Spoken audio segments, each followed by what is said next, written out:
So I just got out of The Last of Us Part 2. Oh my god, there is so much packed into this, and apparently it was just surface level. There's more to it, but I really like what I'm seeing. Now, what I'm worried about is the story, but that's another thing that we have to worry about. And I'm probably just gonna have to wait until the game comes out to make a full opinion out of that. But regardless, the gameplay that they showed was awesome. Like, Neil Druckmann presented everything, and looks like the game immediately starts when Joel rescues Ellie from the hospital, quote unquote rescues, because you know what happened. And I just gotta say, I love the sound design for this game. Everything sounds so right, like the gun clicks sound effect, And personalization to your weapons through our new the zipper from the backpack. When you make a new projectile, it's just amazing. And the whole atmosphere, the music, everything just works together. And that's one of the reasons why I like The Last of Us 1. Everything just worked together. Like the gameplay, the music, the atmosphere, the graphics, everything just worked together to create this one good package.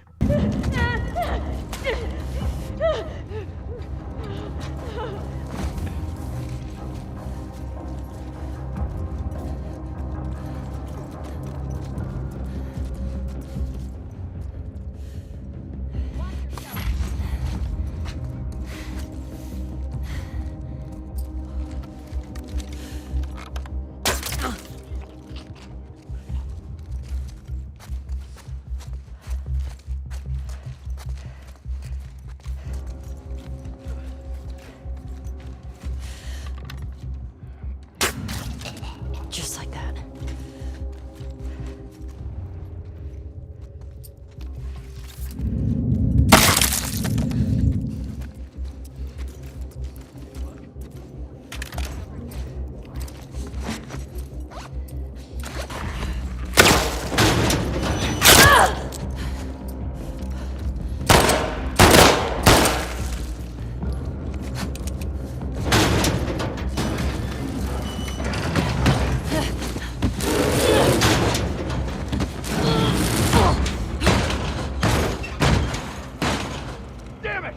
Another way off!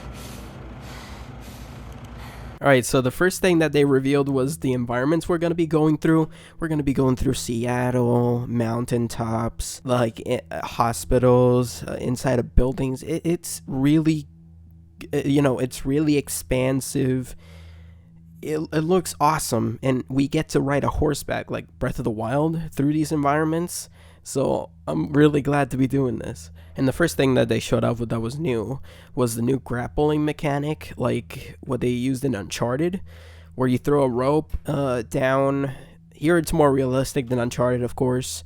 You throw a rope down, and then you can slide down to new areas in the environment to explore, increasing exploration and, opening up the environment to new altitudes. And one of the examples they showed here was like Ellie using the rope down a bridge and then to reach a shipping container with, items inside. And then the next scene, we see this whole neighborhood where, going back to the exploration part, like you see all this land that you can explore. There's even optional fights that you can go to if you search in in the right areas. But it can reward you possibly with new parts that you can use to craft items, build upgrades. Making you want to explore these environments, and of course rewarding you for it, which I greatly appreciate because I like searching through vast environments for items and junk. Just look at me in Animal Crossing. And then the next new thing that they revealed was the boat. I can't believe we're going to go, like, across water. Like, I don't think we actually got to use boats in The Last of Us 1. So this opens up a new, way to explore environments. Like, through water, we can go inside buildings that are flooded or through streets. It's a cool idea. I just have to see it in gameplay because the gameplay that they show at the end They didn't show the boat, but it looks like an interesting idea. I just have to see how it plays though. So for the combat areas, it looks like you're going to be using stealth most of the time, even though it is designed for you for multiple playstyles. If you want to go guns blazing, you can go guns blazing. If you want to go use stealth, you can use stealth. Or if you want to actually, pit enemies against the other enemies, the human enemies, you can actually do that. But I guess it just depends on the environment, though. I don't know if it's every single environment, but they did say that you could do that. You can choose whether to attack these opponents separately and directly, or find ways to pit them against each other. Flee as they fight, or wait until their numbers have thinned out and engage with whomever's left.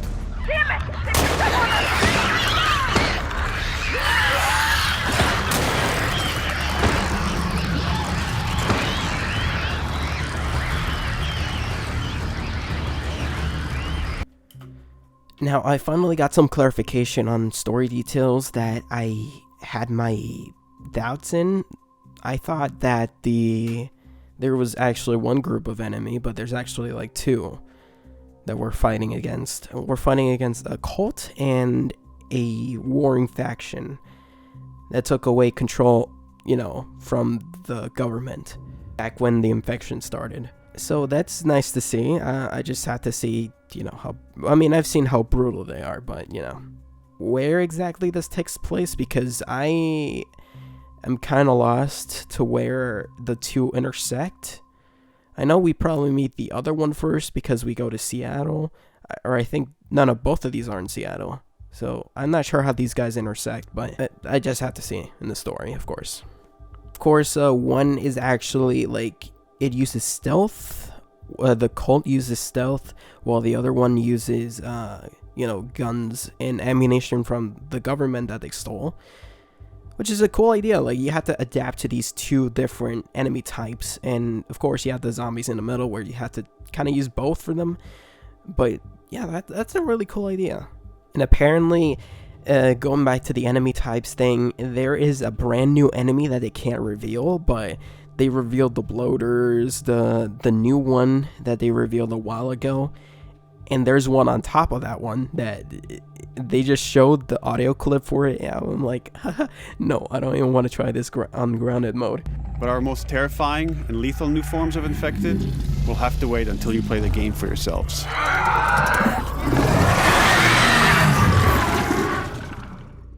By the way, I'm probably doing a video on that soon, so stay tuned. Also, another thing I gotta give Naughty Dog credit for is the whole seamless cutscene between gameplay stuff. The way it transitions into a cutscene is so smooth. They started that in Uncharted 4, and they perfected it now. It just looks so natural here. It just blows my mind how I didn't notice it the first time. It took me now when I'm analyzing frame by frame. It's the effort is insane in this thing. One thing I'm worried about is the dog mechanic, where some enemies will use a dog to track you down. I don't know how annoying that's going to be in the game or how they're going to be used, but every single gameplay, scene I've seen, there's one section that has a dog. But it can be taken down pretty easily, but it does bother me how realistic the sound it makes is. It just sounds so wrong to hit, to go after a dog. It just doesn't sound right.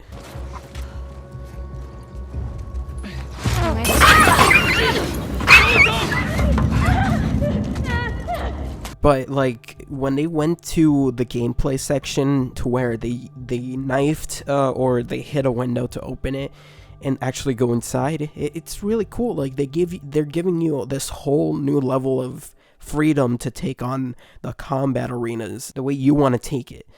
You want to go guns blazing, you can go guns blazing, or if you want to do a mix of all of them, you can do it. They give you tight spaces to squeeze through. They give you the mechanic to, smash windows so you can open buildings that you haven't, searched through before, and you can find collectibles to make craft more items. it's a whole level I haven't seen from from the games from them. So I'm interested to see how this works in the game because, I haven't gotten my hands on it. So I don't know how good it'll be, but it looks pretty fun from what they showed. Like, it looks like there's this whole opportunities to, for you to make up what you want to do. So I'm really excited to try some of those stuff, on the spot.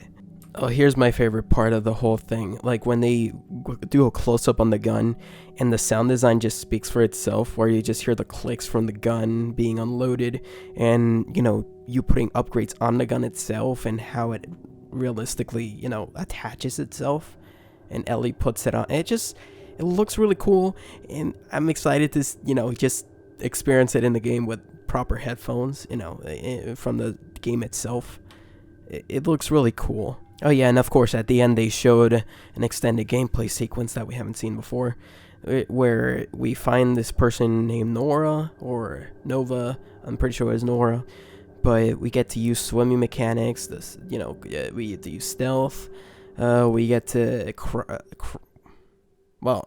we as in they, because we didn't get to play this, but this whole section was, letting the game speak for itself. Like, I have no doubt that the game is going to be fun. It's just the story I'm worried about, though.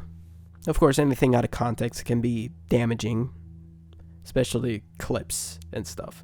Oh yeah, and this whole section where they pull off a Vita reference, I gotta say, like, the Vita is actually pretty good. I borrowed it from my friend, and I wish it succeeded, like, because it's a really good console or portable system. It's really nice to play, but it was really funny seeing the whole product placement in the game. I don't know, it felt pretty funny and stupid, but I appreciate it. Too bad Ellie didn't pick it up, though. That's kind of disappointing. I was expecting, for it to be a collectible, but apparently it's just a reference. Oh yeah, that's a whole other thing. Like, the guy playing the game, or the person playing the game, just completely missed the collectibles. Like, occasionally he would, or she would pick up something, but they, I don't know, most of them were just like, whoops, I missed it, whoa. I guess it works, but I'm like one of those people who just gets everything from the game. Like, you see something collectible, you just want to grab it. So I get a little paranoid, I guess, or I don't know what exactly that is. I'm pretty sure OCD or something like that. But this is on a whole another level of realism. Like, in terms of sound design, it's like take a shot every time I say sound design, by the way. But like, seriously, like, everything just feels a little too real, like, in terms of sound. I know everything, it's a game, but immersing yourself in the world, it works really well. Now, I don't remember exactly if we could go through vents in The Last of Us 1. Pretty sure we didn't, but you can do that now. Like, in certain sections, Ellie will climb through the vent if the story requires you to, and it's really cool. We can actually sneak around through vents now. Like, Ellie's much more smaller than Joel, so of course she can do it. I think she did it one time, but I'm not sure. I gotta replay The Last of Us in order for you to, to say anything. And yeah, that was The Last of Us Part 2. I'm still looking forward to it, of course, and I'm really excited because I get to appreciate all this effort that the developers put in. I really admire developers that go the extra mile and everything, and this is one of their most ambitious games ever, from what they said. And I can tell from, the scale of the game that they showed. Now I'm worried that the whole expansive environment thing is going to get a little tedious and boring. But I really hope that they really fleshed out, the world. And you can, you won't get tired of exploring it. It's my biggest worry, though. Like, it won't be fun to explore, or it'll be fun for the first few hours, but then it'll get boring or something. I really hope that, they put in thought into that, like, to make sure you get rewarded for exploring, that it's not massive for no reason. So yeah, that was it. I think that covers all of my stuff that I wanted to cover for The Last of Us Part 2 gameplay reveal. Yeah. So thanks for watching. Hope you have a fantastic day, And I'll see you when this game launches, unless they do another thing like this in between. But yeah, thanks for watching. Adios. Oh yeah, they should release a demo for this. I would love that. Please. Please. I don't know why a company's just stopped doing demos all of a sudden, but that would be nice if they started that trend back up. I don't know. Anyway, see ya. Bye.